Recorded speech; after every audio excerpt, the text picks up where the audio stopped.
Okay, Elaine, on my end, I have 1 o'clock, so I'm going to start the webinar in 3, 2, 1.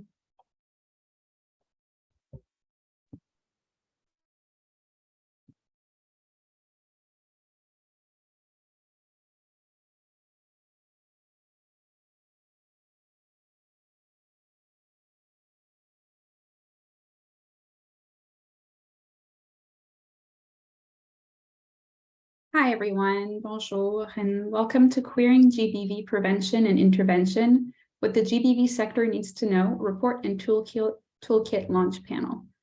I'm Hélène Bigrad-Strizac. I use she, her pronouns, and I work with the Canadian Women's Foundation. I'm situated on what is now known as the island of Montreal, traditional territory of the Kanien'kehá:ka, Haudenosaunee, and Anishinaabe. I'm going to get us started and then hand it off to Faye Johnstone from Wisdom to Action. The work of the Canadian Women's Foundation and that of the programs we support take place on traditional First Nations, Métis, and Inuit territories. We're grateful for the opportunity to meet and work on this land. However, we recognize that the land acknowledgements are not enough. We need to pursue truth, reconciliation, decolonization, and allyship, an ongoing effort to make right with all our relations. If you don't know about us, the Canadian Women's Foundation is a national leader in movement for gender equality in Canada. Through funding, research, advocacy, and knowledge sharing, we work to achieve systemic change. Some technical details. If you haven't already, please click the interpretation option at the bottom of your screen and select a language channel.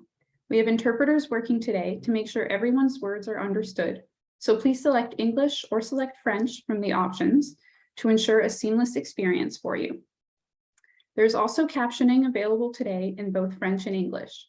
Please visit the links in the chat box.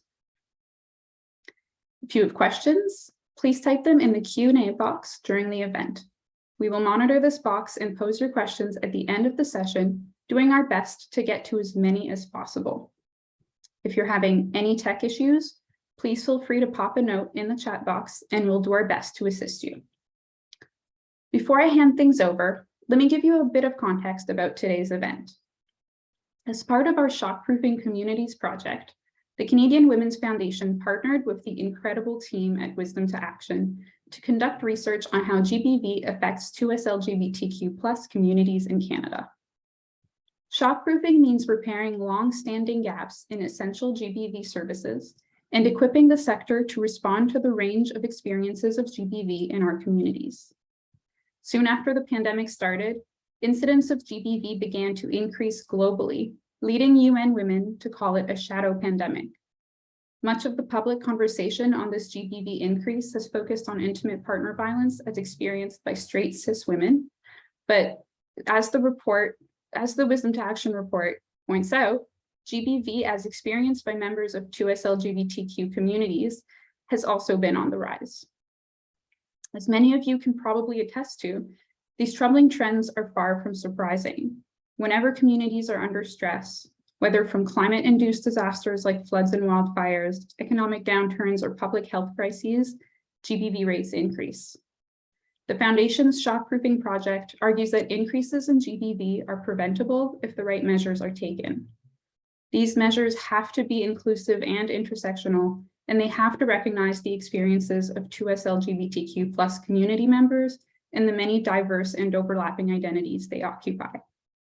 Okay, now I'm going to hand it over to Faye Johnstone from Wisdom to Action, who will facilitate our panel today on what GBV service providers need to know to better support 2S LGBTQ+ survivors.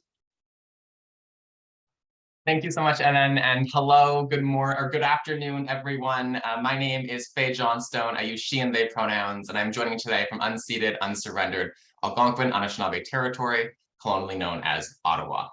I have the honor of being the Executive Director of Wisdom to Action, and it has been our pleasure to work with the Canadian Women's Foundation to develop this report, and I couldn't be more excited by the conversation we're going to have today. So thank you for taking time out of your days to join us for this conversation. We encourage you as our audience to participate via the chat and Q&A box throughout today, but also that you do what you can to keep this a safer space for all. We do not and will not tolerate transphobic, homophobic, biphobic, racist, or otherwise discriminatory comments, and will remove folks from the event if they are unable to respect and abide by these guidelines. Now, to set the stage and give a bit of context to this conversation, Wisdom to Action conducted research on behalf of the Canadian Women's Foundation about gender-based violence, or GBV, against 2S LGBTQ+, that's two-spirit, lesbian, gay, bi, trans, queer, questioning, and more communities in Canada. We spoke with GBV organizations, social services, and 2S LGBTQ community organizations and leaders, and it's their knowledge and wisdom that has produced such a valuable report entitled Queering Gender-Based Violence Prevention and Intervention. This report presents what we know about the scale and scope of GBV impacting 2S LGBTQ+ communities. And in particular, it looks at the experience of queer and trans, Black, Indigenous, and folks of color, refugees and newcomers, trans folks, queer women, young folks, sex workers, and incarcerated people. So you can imagine already, it's an immersive and broad-based report. And in addition to looking at family violence and interpersonal violence and sexual violence and street harassment, the report highlights the compounding experience of GBV that impacts 2S LGBTQ+ people, including when accessing services or reporting instances of gender-based violence. The report then looks at existing violence prevention and survivor support programs, and points to both the gaps and needs that 2S LGBTQ+ communities are naming. We look at promising practices and offer both opportunities and recommendations for service providers, funders, and folks doing this work to bring queer and trans identities, communities, and inclusion to life in our GBV sector. Alongside the report, we are proud to launch a toolkit. It is a short and sweet 5-page toolkit that includes both a tip sheet for individual service providers and a tip sheet for organizations as a whole. The report and the toolkit are now available on the Canadian Women's Foundation website, and you can check in the chat for the direct links to peek at them yourselves. Now on to the conversation y'all have all been waiting for. I'm going to introduce each of our panelists now, and then we'll kick off this conversation. First, I would like to introduce Debbie Owusu-Achia, from the Canadian Centre for Gender and Sexual Diversity. Debbie is a phenomenal Black feminist with over 8 years of work in local and international advocacy in a variety of roles, ranging from programming and counseling to policy analysis and project management. She is the ED at the Canadian Centre for Gender and Sexual Diversity, and she has the pleasure of bridging her passion for social justice with her passion for international development, previously at Oxfam and while volunteering with feminist organizations like the Ottawa Dyke March, Harmony House Women's Shelter, and Planned Parenthood Ottawa. Next, it is our absolute honor to introduce Felix Gilliland with WABA Rape Crisis Center, and I'm so sorry if I butchered your last name. I did try and ask clarification beforehand, but it's always a struggle, so my apologies. Felix is a white trans settler living on the territories of the Lukwagan-speaking peoples of the Eskimo and Songhees nations, and they work at WABA Rape Crisis Center as the manager of social change alongside a team working to implement trans-specific sexual assault support services, transformative justice for GBV, and educational outreach. Felix has a background in mental health and addiction services in Vancouver's downtown east side, and they firmly believe that feminism can and should realign with trans folks and sex workers. Lastly, I am pleased to introduce Emily Coyle from the Canadian Association of Elizabeth Fry Societies. Emily is the executive director of the Canadian Association of Elizabeth Fry Societies, and previously worked as the director of the Refugee Sponsorship Support Program at the University of Ottawa. Emily has practiced family, criminal, and immigration law, and her experience in civil society has now taken her from Canada's west to the east, and she now makes her home in Ottawa alongside her 2 kids, Maya and Nico, with her partner, Adam. Emily is passionate about the power of community and actively pursues ways to animate community building. This includes supporting the essential on-the-ground work of the many Elizabeth Fry societies across the country. She also loves a good book and welcomes suggestions for ones to add to her ever-growing collection. Debbie, Felix, Emily, thank you so much for joining us for this conversation. We couldn't be more honored and thrilled that you give your space and time to us today. And with that, let's get this conversation going. So our first question of today is, we know the research has confirmed that 2S LGBTQ plus people are disproportionately impacted by gender-based violence and experience GBV in distinct ways. How do you see GBV impacting 2S LGBTQ plus communities, and particularly those who are most marginalized? Debbie and Emily, how about we start with the two of you? Okay, I'll go first. Hi, everyone, and thank you so much for having me today. I really get excited about talking about this, especially as a Black queer feminist. And so bear with me as my excitement for a really heavy topic shows up. It's just that conversations like this are rare, and I'm happy to be a part of it. So some people view violence against queer and trans people as existing outside of what we recognize as gender-based. And therefore, because of that mentality, people think that the violence that we experience isn't deserving of feminist interventions to address it, especially as something that exists at both interpersonal and structural levels. And as a Black queer woman, I wholeheartedly disagree with that, and I'll explain why. You cannot separate gender from 2S LGBTQ issues, broadly speaking. And as Dr. Stephen Brown, who's a professor at U Ottawa, puts it, being LGBTQ2I is intrinsically about gender and not just a characteristic in addition to gender. So the discrimination that's faced by queer and trans people is because of our nonconformity to gender social norms and to ideas of how our bodies are supposed to operate.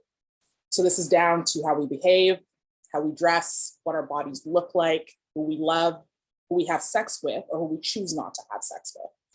So every choice that we make to live in that nonconformity boldly, that pushes against, cis heterosexual white supremacist patriarchy, it's going to have a response in this type of society, and that response is often violence.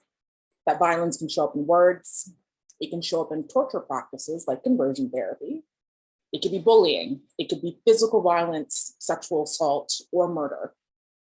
This violence comes as a result of 2S LGBTQ people not conforming to the gender norms that are associated to and with the genders we were assigned at birth. So our modern concept of gender, socially constructed between male and female, it's rooted in white supremacist understandings of being that were entrenched through colonialism. And I speak to you folks as someone whose family is originally from Ghana, where our understandings of gender have been purposely twisted and misconstrued in order for colonizers to have access to our land. And that's very similar to what we see in the traditional territories that we all live and exist in today. Speaking as a Black queer femme, phenomena that we see like corrective rape, it's about power, but it's also specifically about the power to correct a woman through a very violent and degrading act so that she behaves like a woman. And then that idea of behaving like a woman is only having sex with men. For Black and brown trans women, the increased vulnerability that results in high rates of their murder comes as a result of transmisogyny, transmisogynoir, which is anti-Black transmisogyny, and class kind of all clashing at the same time, where our systems that shut them out from accessing traditional job markets, adequate housing, adequate access to trans-affirming healthcare, not only does this leave them with very few job choices and often pushing them into things like sex work, even when that is something that is affirming, the conditions within sex work that we have, that I will say are policy failures, by the way, that make trans women in particular and Black trans women susceptible to violence. We continue to see structures that allow for a very interesting simultaneous desire, fetishization, and disgust of Black trans women to exist at the same time, that it directly connects to the rates of violence that they experience. And so when we commemorate the lives of these women during Trans Day of Remembrance, and we see that these women are particularly brown and Black, that is a policy failure, and it's very intentional. So violence against 2S LGBTQ people, it's gendered, it's interpersonal, it's systemic, it's seen at home, it's seen in schools, it's seen in the streets. And I think particularly if we continue to have this mindset that also exists in our societies, that all queer and trans folks are apparently white, and that all Black and brown folks are apparently homophobic and transphobic. It continues this idea that Black and brown folks don't exist, and it makes any services that we need to access obsolete. And that vulnerability is what intersectionality speaks to. And that's the vulnerability that pushes us to particular types of violences. And so it requires us to be really bold and thoughtful in our responses. And that these responses require feminist interventions that are, I think all of us deserve, especially as queer and trans people. And I love what you did there. Like, I think we often segment, homophobia and transphobia as if it's like this whole different and separate thing from misogyny and from white supremacy. So thank you for painting that picture and that connection. I think that is a phenomenal starting point. Emily, did you want to hop in? Do you have anything to add? Yeah, I mean, I think what I'll do to begin is just let everyone know that I'm also on the unceded Algonquin Anishinaabe territory. And I didn't say that in my introduction. So I wanted to ensure that people know that I am colonially known, or that the place I am sitting is colonially known as Ottawa. And I think what Debbie said really sets the stage for the work that we do with the Canadian Association of Elizabeth Fry Societies, because we're an organization that works with criminalized women and gender diverse people who are systematically excluded and deliberately excluded from community and marginalized. And it is for that reason that we look to a world without prisons as a response to all of what Debbie has indicated, which is, a failure in our societal responses to transphobia, homophobia, racism, colonialism, all of the after effects of all of the ways that people are oppressed and continue to be oppressed. And so the Office of the Correctional Investigator, which is the ombudsperson for the federal prisons designated across the country for both men and women, and we say designated for women or designated for men very deliberately because the prison system is itself a very binary system, which in prisons people traditionally base on a sex-based binary, right? Whether or not you had a vagina or you had a penis, and you were placed within the prisons based on your sex. And we say designated for women and designated for men now because we know, and we've known for a long time, that there are two-spirit people who are in both of the prisons. There are non-binary folks who are in both of the prisons. There are trans women who are in the prisons designated for women, and there are trans men who are in the prisons designated for women. And so in 2019 at our annual general meeting, Canadian Association of Elizabeth Fry Societies, which was typically known as a women serving membership, just deliberately recognized that we serve more than just cisgendered women in the work that we do, and that in order to be responsive to all the ways that 2S LGBTQ+ communities experience violence and marginalization, we had to be more deliberate in the work that we did and the language that we used, because our work was actually being experienced as violence by the 2S LGBTQ+ community by deliberately excluding them in the work that we were doing. So I think if we were to be really honest about that, it takes a lot of work, right? As we move forward to ensure that our traditionally women-centered organizations started to be better and to do better. And so going back to the work on in the prisons, the ombudsperson released in their annual report in 2021, and I may be wrong, it might be 2020. The years of COVID have blended together. But 2021 or 2020, and in that annual report really highlighted incidents of sexual violence and coercion that happen in the prison system. And it happens a lot. And the people who are the most vulnerable to sexual violence or sexual coercion in the prison system are those people who we see as being most vulnerable to violence in the general community. And those are women, both cis and trans, non-binary folks, two-spirit folks, and trans men. And so that's just the tip of the iceberg. There's a lot more work that needs to be done, and our government is actually embarking on some research into sexual violence and coercion in the prisons. And I would be remiss to not bring up state violence when we talk about violence, gender-based violence, because the state is complicit in gender-based violence, particularly for those people that we work with who are criminalized. You are going to be seeing more folks who are criminalized who are from the 2S LGBTQ plus community, particularly those who are at the intersection of various forms of oppression, all the ones that you mentioned, Debbie, and that we're probably going to be speaking about later as well. And so throughout our remarks today, I hope to bring us back to a concept that I think often gets conflated, and that is carceral feminism with feminism. And those are two very different things. And carceral feminism is a response that looks at gender-based violence, or the experience of violence that, that particularly cis women have experienced, and says the response to that needs to be more state intervention, more imprisonment, more police involvement. And as we know, for communities that are traditionally over-surveilled and punished by police and by prisons, the carceral feminism actually is quite a violent response to the gender-based violence that they could be experiencing. And then I also want hopefully to bring out this concepts of caring community. I know in the introduction that you talked about my deep commitment to building community.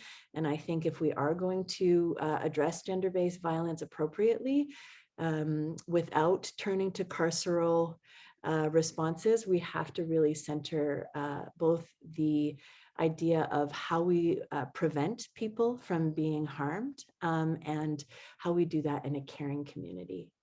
So I'll end my remarks there on that. And I think this is the perfect way to open, because I think, Debbie, you spoke to the broad systems piece and the way that GBV spans our whole world and shapes and impacts queer and trans folks. But then, Emily, I love that insight into the context of state harm and complicity in GBV. And I think that is a phenomenal contribution to this conversation that's often left out. Felix, I'm going to bring you into the convo, but I'm going to open you with a different question, but feel free to speak to and build off, of course, what Emily and Debbie just shared. But I know through your work as like in GBV on the front lines at WABA, I'm curious what your thoughts are on this. So GBV is often understood through a fairly white, cis, straight, middle-class archetype of the helpless, battered woman and the abusive man who seeks to control his wife. And this narrow lens makes it difficult to recognize GBV against 2S LGBTQ plus folks and meet our unique needs when we are impacted by GBV. So in your eyes, how can GBV organizations problematize cis-normative and heteronormative understandings of GBV in their work? Whew, I love this question. I know. I was so excited when I saw it because this question is just so beautiful at getting really to the meat of what we're talking about. So I feel like queer and trans, I use air quotes when I say inclusion into GBV. I feel like we often start at the wrong place, where we think about how we can kind of pick up queer and trans people and kind of plunk them into the existing framework and understanding of GBV and anti-violence that we have. So I always like to say that if I had a TED Talk about this, it would be called square pegs and round holes, because we can really look at the ways that the responses that we have and even the understanding of violence that we have really was not built for queer and trans people. It was really, really built for cis, white, heterosexual women. And we see that in this narrative that you're talking about, Faye. And so when I talk about what gender-based violence looks like within queer and trans community, I'm gonna be honest with everybody that it's not always an easy thing to talk about. I feel a bit of protectiveness come up. I feel a bit of ooh, I don't know. And the reason for that is because, we're talking about a community of folks who are so stigmatized and so pathologized in our relationships and in our communities. We are just kind of now moving past, and like maybe in a 2 steps forward, 1 step back kind of way, moving past this idea that queerness is inherently harmful, or that queer people are harming each other simply by being in relationship with each other.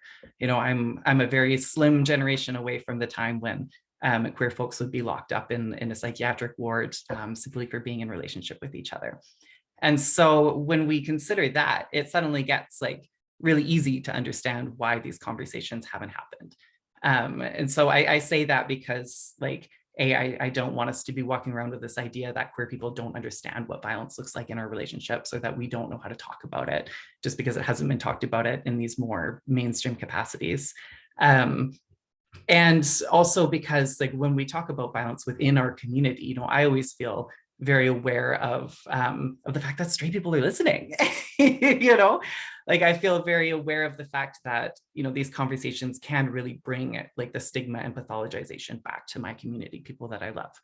And so that's why I love what you folks have said so far about understanding kind of first state and like policy level violence. And so, you know, when I teach workshops and stuff, I often I show this as like a little Venn diagram thing, where if we start kind of with an outer circle, we have to understand state violence first, especially if you're coming from outside of the community. So when I say state violence, of course, I'm talking about things like policing, I'm talking about sex work criminalization, I'm talking about like medical gatekeeping for trans people. And once we kind of understand that context, we can start to peel back the layers. Then we can look at the way that violence can be upheld within queer and trans community. And if we peel back that layer even further, we can look at like what might be happening for the person who just showed up at your service.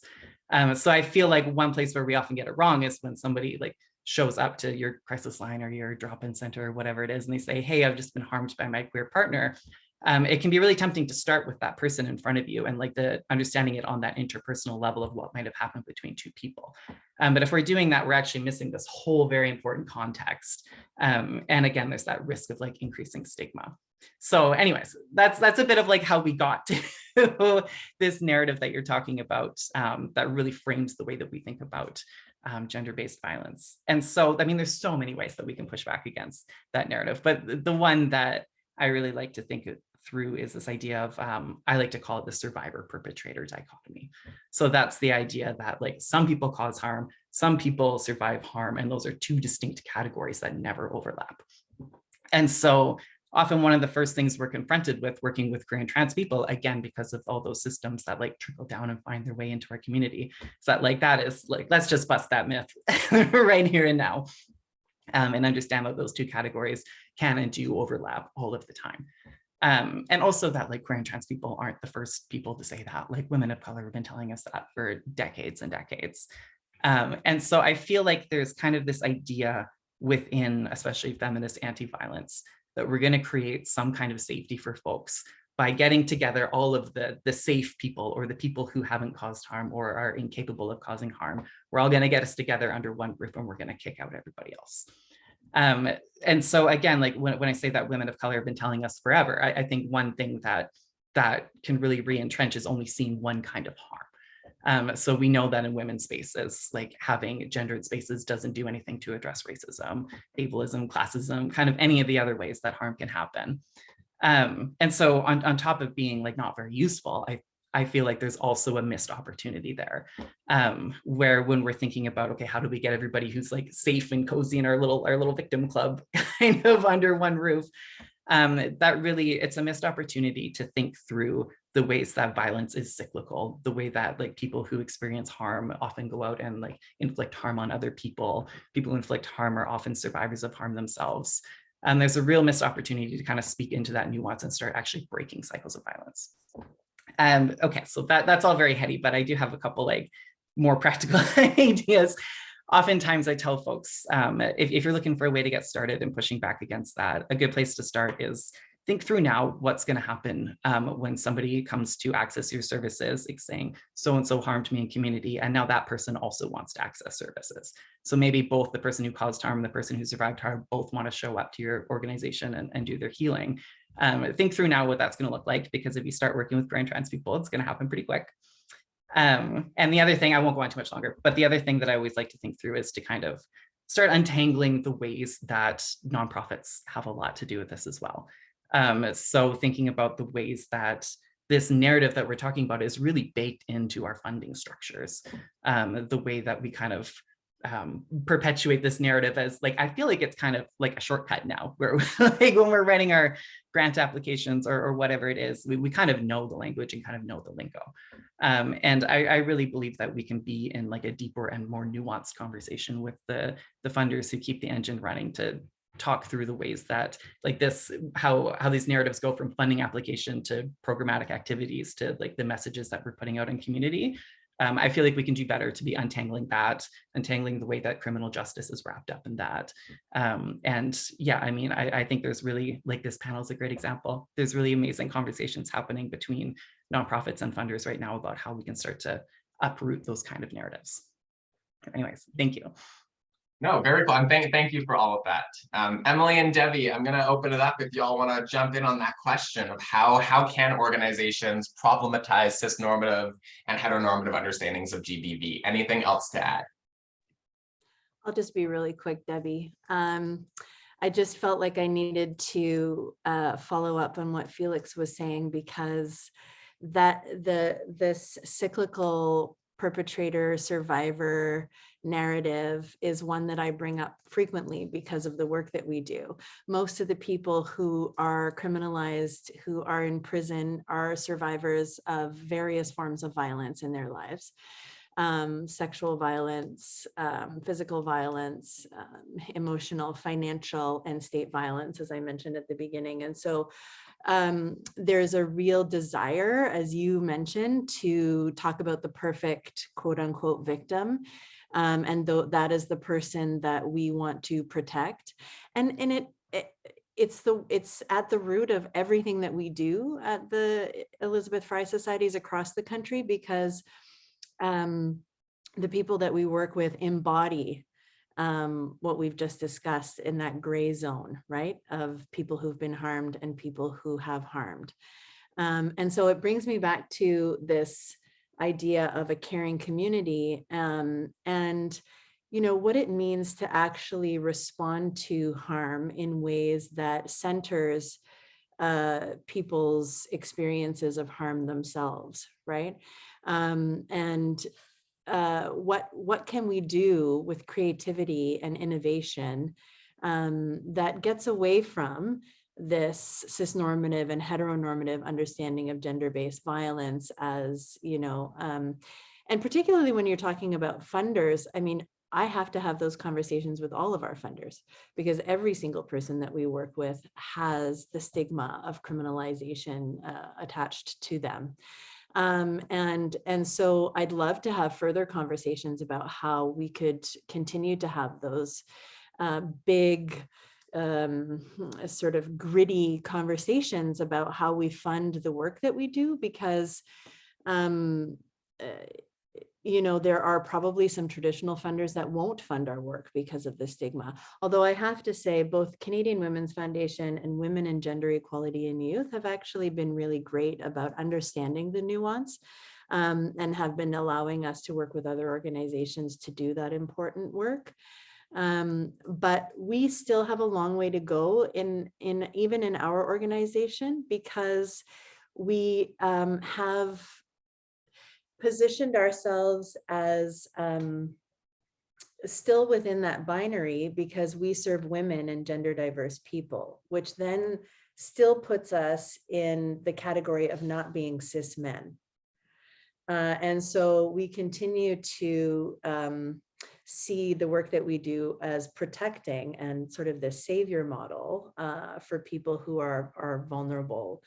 And we don't actually get into a conversation around how can we actually create a caring community that includes conversations with people who've perpetrated violence. And women and gender diverse folks are actually further criminalized when they do perpetrate violence upon their partners, because especially for cis women, there's a narrative around what makes a good woman. And if you don't fit into that narrative because you've done something that we see as not being very feminine, you know, and that could apply across the spectrum, then you're further punished for that and overly punished for that. And so there's a lot of conversations that we have to have across the sector. And I'm so glad that you invited us, because we are often not invited to conversations around gender-based violence. So I'll pass it over to you, Debbie. Awesome, thank you. I just want to say I love this question. And before I go into it, I think it's important for me to kind of point out, and I'm going to say this and people will be like, why are you mentioning that? It's not a competition. I just want to say that when it comes to doing this work, when we talk about queer and trans folks within GBV, it is not a competition. And I say this as someone who's been doing like activist work in this space for a very long time, and both public and foreign policy on this stuff. And when you bring it up, people get nervous for some reason. There's a sense of anxiety that something's going to be lost. And I just really think it's important for us to like lean into those feelings as to what creates this feeling of scarcity when we talk about problematizing like cisnormativity and heteronormativity within GBV. In my opinion, if we don't lean into those feelings, the movement we're trying to build to end patriarchal violence is in this country, it's not going to go anywhere. So we got to be comfortable with being uncomfortable.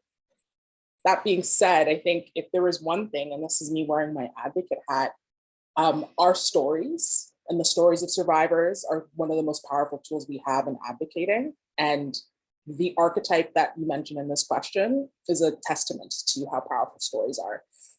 It completely created a historical shift in the 1970s around how we understood violence as being political and the personal being political.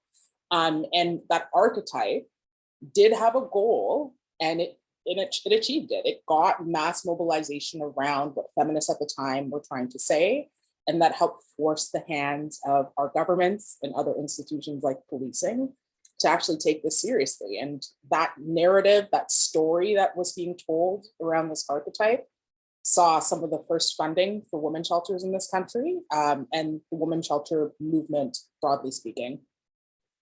That being said, and I think Felix said it, the archetype, though, what it has done, it's other understandings of violence, whether it be transphobic, homophobic, or exactly what Felix and Emily have been mentioning around those who harm also receiving harm and vice versa. And that story of the archetype, and I'm really happy people brought up funding, because I was just like, yes, it works for a reason. It is a very powerful story to tell, and it has political power behind it. Our decision makers to this day, even within this current government, still respond to that particular stereotype or that particular archetype in a way, and we see the response in policy approaches. But also donors, individual donors respond to that archetype differently. And I don't know if there's like a chicken and the egg situation, like what caused things first. And I don't want to think that there is. I just think it's a cultural thing. But I think the thing about culture is that it molds and can reshape over time. And as advocates and activists, we can play a role in shifting that culture. And so I think if we're going to problematize things, we need to diversify the stories we're telling, essentially. But we need to do so in a way that's ethical, and that those stories are being told by the people who deserve to tell them, essentially. But I think when we talk about that too, and this also goes back to some of those conversations I had in this space where I have to say it's not a competition or not to be afraid, we need to also recognize that when we tell diverse stories that allow queer and trans people to talk about their experiences of violence, cisgender women, it's going to mean that we are going to have stories where we are the perpetrators of violence. And if that was not the case, we wouldn't be fighting TERFs the way we are. So I think that fear of that also coming up in those narratives, we need to shake it off, because again, anyone who causes harm can be a victim of harm and vice versa. And I think that's important for us to recognize when we talk about the power of storytelling. I think that there's something to say about the relative, and I say relative, power that the violence and gender-based violence sector has in allowing for the stories of 2S LGBTQ communities to flourish when we're talking about our responses to violence and we're calling for policy change and funding. And Faye, you and I know this, we talk about this so much in the 2S LGBTQ sector about what grassroots organizations are doing to respond to violence in our communities with little to no money, and even it not being part of their mandate. And so those stories of, I think of Kind Space, which is here in Ottawa, which is a LGBTQ center just to bring people together, having to do crisis work because of that history of mistrust in between our communities and the GBV sector. Those stories also need to be told. And I think that there's something that can be done collectively to ensure that those stories are told in a way that can equally shift the culture and understanding of violence, but also seek the same things that we're all trying to fight for, which is a world without violence. Mm-hmm. Very cool. So y'all are brilliant, and that's always the struggle with a panel because we are already fairly short on time. I think my quick, concise 2 contributions are first, that I think a lot of the time we have a lot of care and patience for cis women's trauma responses when engaging with and interacting with service. And I think one of my struggles and challenges is that I think we are more quick to construct trans women and gender diverse folks as the problem client, rather than perceiving responses of anger or hurt as actual trauma responses, because trauma will look different in trans communities than our impression of trauma in cis women. And I really want to echo Debbie's piece that it's not a threat and it's not a competition. I work with feminist orgs a lot, and there is this idea that we're going to lose something, that we're going to lose our history, lose the communities that we work with. Y'all, like, trans folks have always been in those communities, and expanding who we work with and serve is furthering our advocacy for gender justice, and always has been and always will. And I really think there's just a slight course correction there of you're not doing this because you also care about trans people. You're doing this because you recognize that misogyny and homophobia and transphobia are all hanging out together. And if we aren't hanging out together to fight them, they're going to win over us. Now, with that, I'm going to ask my panelists, I'm going to do a rapid fire question. So my question is, what recommendations do you have for service providers working in GBV to address some of the unique barriers that 2S LGBTQ people might face? And I know doing this in a rapid fire style is not going to be easy, but I'm going to ask for folks to think of 3 concise tips. And Felix, just because I like to put you on the spot, we are, of course, going to start with you. Awesome. Love it. Thanks, Faye. I think I'm just going to say 1 tip so I can talk about it a little bit longer. And that's about starting from the right place. And so I think when we think about, how to include trans people in our services, again, I don't think inclusion is the way to go about it. I think it's a matter of recentering. So the place not to start, to my mind, for trans folks in particular is with Trans 101. I think we all know how to update our intake forms by now. I think we all know how to accomplish gender neutral bathrooms and understanding the gender unicorn and all that kind of good stuff. I think that approach of we're going to plunk our understanding of what trans people are on top of our existing services is really shortchanging queer and trans folks. So not so much to start with the Trans 101 because it's incomplete, and also because it can be a harmful place to start. Really thinking more so about what are the ways that we can rethink our organizations from the ground up that might do better to address these narratives that we're talking about, and to recenter on queer and trans folks, again, rather than plunking that understanding on top of what we already have. That's my short answer. Great. I love that, Felix. Debbie or Emily, whichever you'd like to hop in, over to you.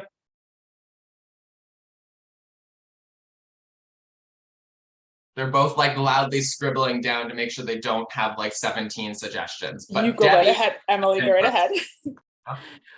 Well, this is such a great question because we are an organization that works with people who've experienced gender-based violence, but also who have potentially been perpetrators of gender-based violence. And with mandatory charging laws, there are people who are caught up in criminalization of their actions where they may have been, in one case, throwing a toy car at somebody who was, trying to hurt them, and they also got charged.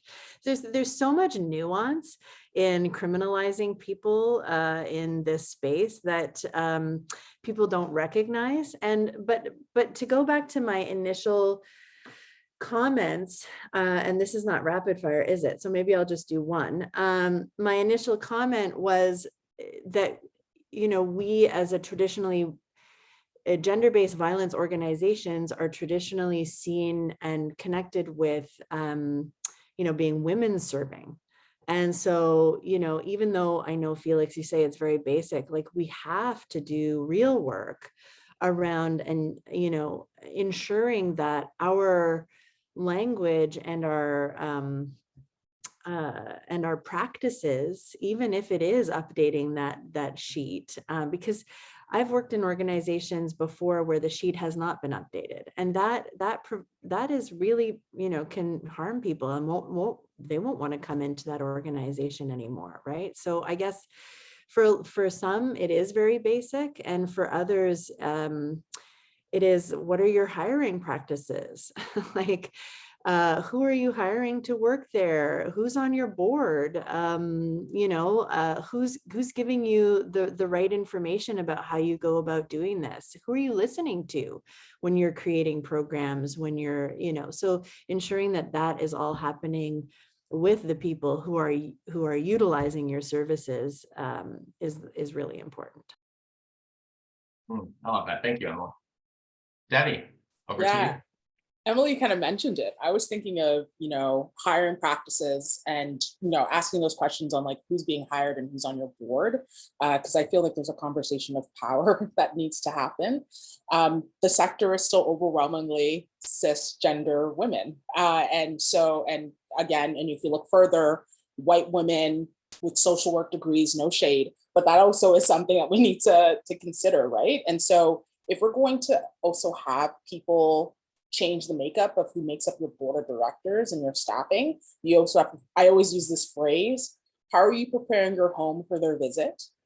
And so what are you doing outside of just hiring them to make sure that there's structural change within your organization to ensure that trust can actually be built by those who are seeking the services from your organization? And so those are the things I just wanted to add, in addition to what my colleagues said, which are wonderful. We really need to think about who makes up the power in our organizations and what we're doing to ensure that them being there actually is meaningful.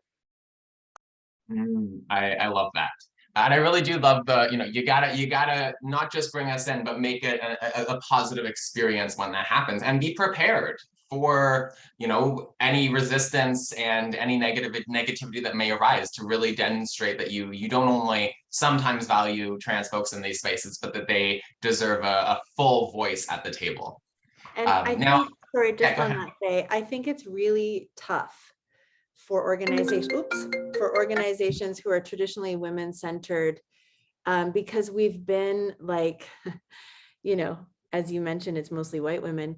It's the white savior mentality that exists within our sector. And so if somebody is saying to you, your space isn't safe for me, that's not something that we're used to hearing, right? Because we're used to saying your spaces are not safe for us. So when somebody says to you, your space isn't safe for me, as you're saying, Debbie, like, then, people start to get their back up.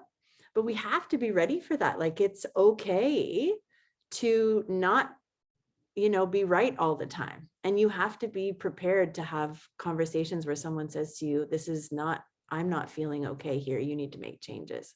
We need to be open to that. So I really like in this world, I like to say the baseline is that almost everyone is coming in with histories and legacies of harm and trauma, and that no space can be safe in a world such as our own. There can only be spaces that we try to make safer. And I really love that. Like, we got to recognize that we can be complicit in this too. Now, our last question for the panel is focused on relationship building and building relationships with 2S LGBTQ organizations and communities. So for my panelists, how can GBV organizations strengthen those relationships, recognizing that there are histories of harm, exclusion, and distrust? How do we rebuild those relationships in a different kind of way? Would anybody like to jump in first? I can jump in if you don't mind. Yes, when I was thinking about this question, I was actually thinking about a conversation that Faye and I had the other day about a panel that I was on a couple months ago. And I won't say too much about it, other than it was not Canadian Women's Foundation, it was somewhere else. But imagine me on a panel having a really similar conversation to this. And sure enough, like, a number of folks showed up for the pretty explicit purpose of being transmisogynistic and transphobic, and you know, the TERFs showed up. And so like walking away from that, you know, what was so harmful for me was not only that had happened, but that it seemed like a lot of people in the space were like genuinely shocked that the panel on queer and trans inclusion in the women's sector might draw that kind of negative attention, and that I might get like nasty emails after and things like that. And so, you know, I always like to say to especially cis women, if this is like kind of your first understanding that like feminism has done a lot of harm to queer and trans people, and to trans women in particular, we need to go out there and do the work and see how deep that harm is. For a lot of trans women, especially, like accessing feminism is a really difficult thing because feminism has done more harm than good to trans people. Like that's not a comfortable thing for me to recognize. But also like when we're thinking about these cycles of harm and all those different narratives we were talking about earlier, I think it's safe to say that like repair is a guiding principle of queer anti-violence. So that's kind of how I keep coming back to feminism and to anti-violence, is understanding that, you know, close to my heart of what anti-violence should look like is this idea that we can and we should make repair. And I think that, you know, feminism is starting to do a really good job of that. And so in order to like make repair, I think some of the most important things are to like know who your partners are. Like once we start talking about this, you might be surprised kind of the partner organizations you work with and how much trans misogyny and transphobia is kind of in there already. But the other thing I'll add to that is like, for me, it feels like a pretty nuanced line of where to stop working with our partners versus where to work with them to do better. I think it's really, really easy for especially feminist anti-violence organizations to wash our hands of trans misogyny and transphobia in our sector rather than sticking around and doing the work.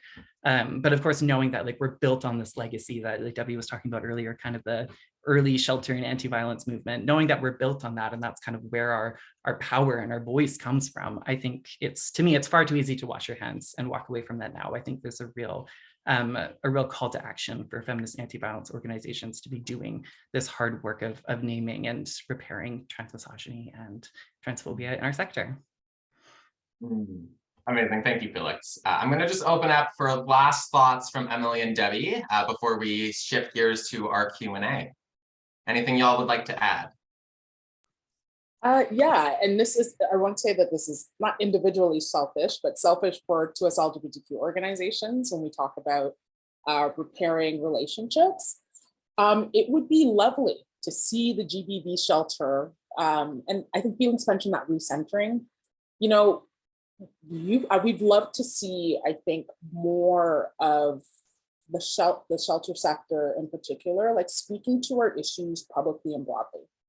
And one example, very, very small one, for example, the Swiss LGBTQ action plan, there is going to be hopefully a section within it that speaks to our responses to queer and trans experiences of violence, right? And I want to see the same investment in this action plan being good outside of just the queer and trans folks and queer and trans orgs. I want to see that same investment, that this piece of this policy document is also equally beneficial for your sector as it is for others. I want to see anger, the same anger we have in the fact that this action plan was promised to be released 100 days after the last election, and it is well over 100 days. I want to see that same anger from like other people and like from feminists. Our movement is like advocates who want to see a world change that for the gender justice movement.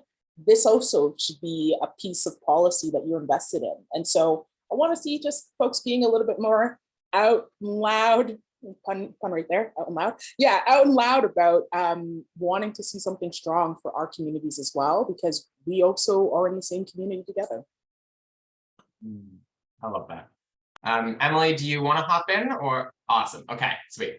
I'm trying to get us to the Q&A gently. And I think my last thoughts on this is I think like conversations and events like this are modeling that relationship building. We've got folks from traditionally women's organizations, from queer organizations, and that it isn't impossible for y'all to do as well. Email your local pride organization, your local 2SLQ community center, build that relationship and ask what your local organizations need. I like to describe feminist orgs sometimes as the small forgotten fish, but also sometimes it's the big fish that doesn't realize how big it is. I think a lot of our orgs keep ourselves in the like, we're small and feisty, even when we still have our HR and communications departments. Our queer and trans organizations don't often have those, and there's so much that we can offer one another through mutually beneficial relationship building. With that, I'm going to encourage our audience, if they have any questions, to hop in the Q&A box that you should have available on your interface. And I think in terms of questions, our first one is a big picture question, and it's an ask for resources. Are there suggestions on places folks can go to keep learning, to learn about GBV and 2S LGBTQ contexts? What have y'all seen that you'd like to share or encourage others to check it? Well, I can jump in and say that WAVA does that. Yeah, so we are really generously supported by Wage to do exactly that kind of thing. So to help move our sector along and share some of our understandings. So if that sounds interesting to you, you can check out our website. Also, I will say I always like to give a shout out to NW Network down in Seattle. I realize it's probably closer to me than a lot of folks on the other side of the country, but NW Network is a queer and trans-specific anti-violence organization, and they have more resources and support than you could shake a stick at. They're really amazing. So those are my suggestions. Amazing. Thank you, Felix. Debbie. I have two. So the Violence Against Women Learning Network, which is housed at Western University, if I'm correct. Not to, showcase something that I helped contribute on, but I was a co-author on a really fun editorial with two colleagues who we're all within 2S LGBTQ communities, but some of us working with queer orgs, some working with gender-based violence organizations. We wrote an editorial called Building the Table, discussing tensions of 2S LGBTQ inclusion within the GBV sector. I think it's in the chat now. That was a fun one. I had fun writing the history section, and I'm sure that showed up in my conversation today, looking at the historical context. Definitely take a look at it. But then I'm also going to shout out Wisdom to Action, actually, because our organization was a partner on their Safer project that looks at exploring 2S LGBTQ youth experiences of gender-based violence. There are resources that have been developed. There were workshops that were implemented in various parts of the country. Definitely take a look at that. The experiences of queer and trans youth in particular are important to hear. So if you are engaging young people in your services, definitely check out that resource. Thanks so much. Emily, do you have any thoughts to add?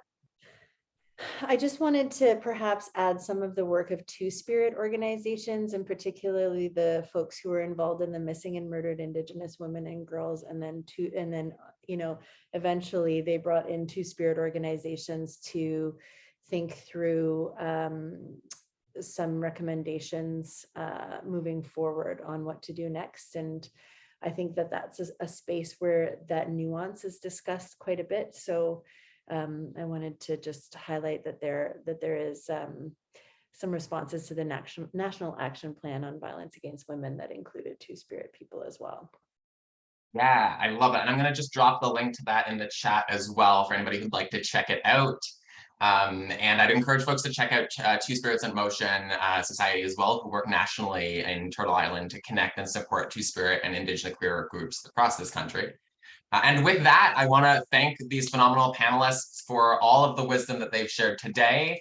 And I'm going to pass it now back to Hélène from the Canadian Women's Foundation to wrap us up. Thank you folks so much, and it's been a pleasure to moderate this conversation. Yes, thank you so much, Faye, Debbie, Felix, and Emily for this enriching conversation. Thank you everybody for joining us. We appreciate you showing up today, and for all the ways you show up to collectively push for change in ways that will change systems and make sure we have a brighter future. We are hosting another panel for the launch of the report and toolkit tomorrow, which is geared towards social service providers. So tomorrow's panel features speakers from Out Saskatoon, the Ontario Council of Agencies Serving Immigrants, Positive Space Initiative, and Conseil Québécois LGBT. So feel free to invite your coworkers or contacts, and the registration link will be in the chat. Thank you to the interpreters, and please remember that the recording of today's chat will be shared on our YouTube video. Have a great day.